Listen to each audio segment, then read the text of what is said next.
Isabelle, comment vas-tu? Ça va et toi? Ça va bien, oui. Ça va. Alors, qu'as-tu ici devant nous? Alors ici, Isabelle, je t'ai sorti la Seneca Eagle Claw. La Eagle Claw de chez Seneca by Air Venturi. Tout à fait. Avec son petit rail Picatinny pour y positionner une petite lunette dessus parce qu'il n'y a pas d'optique de base ni de hausse quoi pour tirer. Alors, dis-nous un peu plus niveau calibre, joule, Alors, puissance. cette carabine-ci a deux calibres, 1.22 et 1.25. Oui. Alors, le .22 peut faire 85 joules Oui. et a 10 coups. Oui. Alors que le .25 a 95 joules et 8 coups. Et alors ici, la petite particularité aussi, c'est que la puissance est réglable.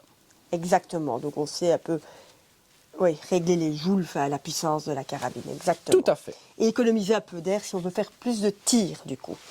Alors, c'est un modèle à levier à répétition qui s'enclenche en douceur et qui a l'apparence et la sensation et le fonctionnement d'un vrai fusil avec le lever action. Tout à fait. C'est un beau modèle en bois également. Donc en effet, Isabelle, en parlant de bois, la crosse est une crosse de Monte Carlo en noyer indonésien. Un petit peu carrément. exotique. Un peu exotique, exactement, voilà. Tout à fait. Il y a du travail. Alors, c'est une carabine aussi qui pèse moins de 3,6 kg. Oui. Donc, ce qui n'est quand même pas très lourd, je trouve. En longueur, elle fait 115 cm. Donc, elle est quand même assez légère et assez maniable. Ok. Alors, son levier d'armement rapide permet d'envoyer un suivi de plomb en moins de 1 seconde. Impressionnant, hein? Tout à fait. Voilà. La barre d'air se remplit à 200 bars. Et ici, on a une barre d'air de combien de cc? Alors, nous avons une barre d'air de 460 cc. Voilà. Alors, cette même carabine existe aussi, la Eagle Claw Carabine, un peu plus courte. Et on aura là-bas, alors à ce moment-là, une barre d'air de 380 cc. Qu'est-ce que tu nous as là, toi? Alors, Depuis tantôt, Isabelle, je la vois, je me dis, oui. qu'est-ce qu'il m'a préparé? Il me dit, je En vais effet, Isabelle, celle-là, je l'ai sortie. Alors, celle-ci, c'est la Sumatra 500 de chez Seneca aussi. Oui. Voilà, c'est pour faire quelques petites comparer. comparaisons, en effet. Parce qu'on a fait la vidéo il y a quelques semaines sur celle-ci, maintenant il veut comparer. Alors moi, ce que je peux vous dire, c'est que ma Eagle Claw a un canon plus long et plus silencieux.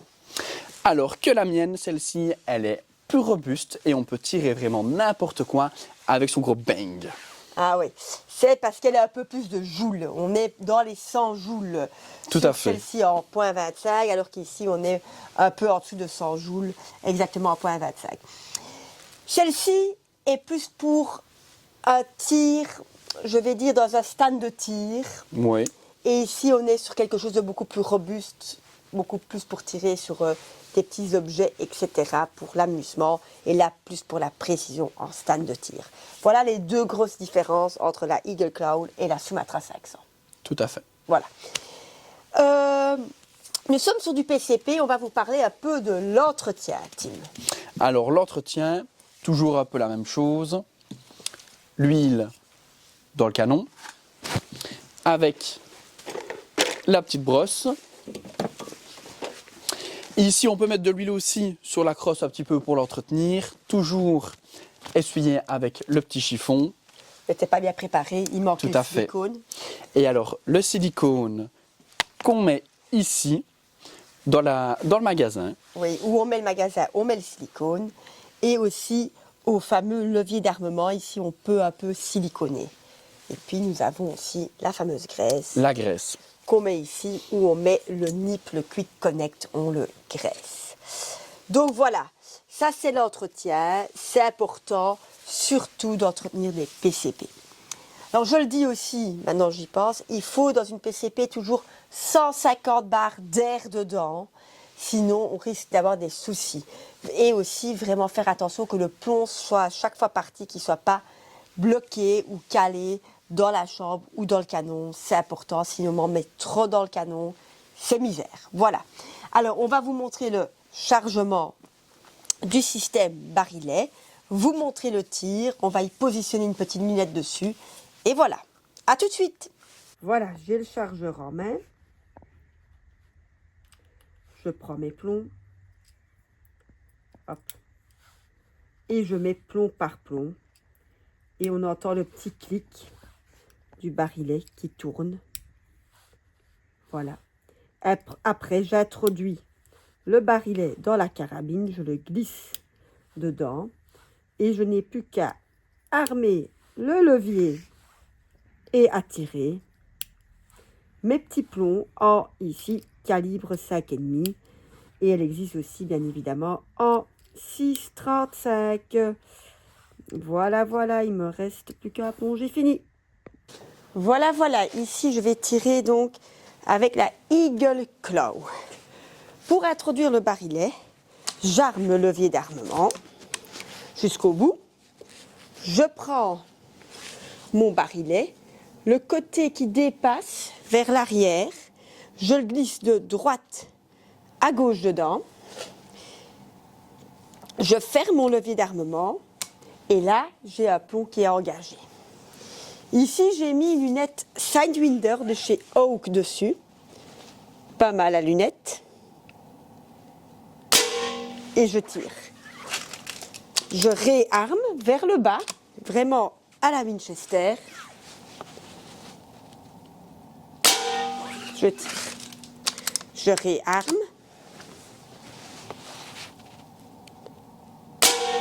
Je tire.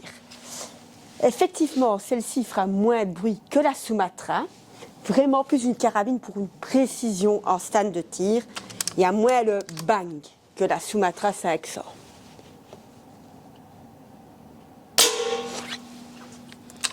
Je réarme.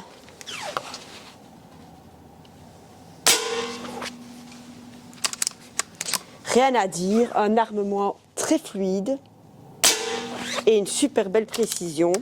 La Sidewinder de chez Hawk, très belle lunette aussi. J'arrive au bout.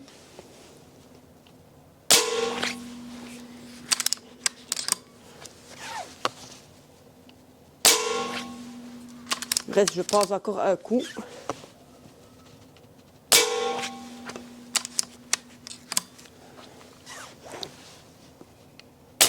Voilà, fini. Très très belle carabine, belle reproduction de chez Seneca, la Eagle Claw. Bon ben voilà, niveau tir, rien à dire avec le lever action comme ça, comme le tir qu'on avait déjà fait avec la Sumatra, pardon, 500. Moi, je préfère la Sumatra quand même. Bah oui, parce qu'il y a beaucoup plus gros bang, on entend beaucoup plus... C'est impressionnant celle-là. Oui, elle est très impressionnante. Oui.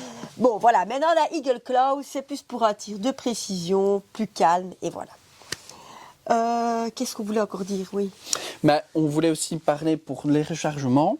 Les moyens de rechargement. Oui, ici, n'oubliez quand même pas de regarder parce qu'on a sorti la petite vidéo qui montre les 3 systèmes différents pour le rechargement. Donc allez voir pour savoir comment ça fonctionne un petit peu. On redit un peu très vite. La pompe, le compresseur ou la bouteille de plongée. Tout à fait. Le plus vendu reste quand même la bouteille de plongée. C'est quand même sympa, on sait facilement... la bouteille d'air, quoi, hein, la prendre avec, donc ce qui n'est pas mal. Voilà. Sinon, à part ça, entretenez vos carabines PCP, faites attention aux barres d'air dedans, 150, et à très bientôt. Passez une très bonne soirée et suivez-nous. Partagez. Commentez. Likez. Et venez nous voir. Allez, bonne journée, bonne soirée et à bientôt. Au revoir.